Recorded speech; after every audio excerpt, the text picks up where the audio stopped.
Isang bagong panukalang batas na layong bigyan ng karampatang 5 araw na paid leave ang mga empleyadong direktang maapektuhan ng kalamidad ang isinusulong sa Kamara. Si Sofia Potenciano nagbabalik para sa detalye.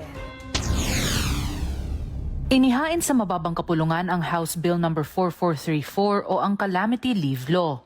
Sa panukalang ito, ang mga empleyadong nakapaglingkod na ng hindi bababa sa 6 na buwan ay mabibigyan ng 5 araw na paid leave. Nakasaad din sa panukala ang tungkulin ng Estado na protektahan ang karapatan ng mga manggagawa at siguraduhin ang kanilang kaligtasan at kalusugan lalo na sa panahon ng sakuna.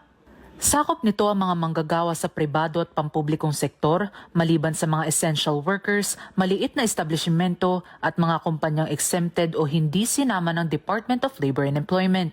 Maaaring i-avail ang calamity leave kapag nag-anunsyo ng state of calamity ang Pangulo o ang lokal na sanggunian. Para sa totoong balita sa Bagong Pilipinas, Sofia Potenciano, Congress News.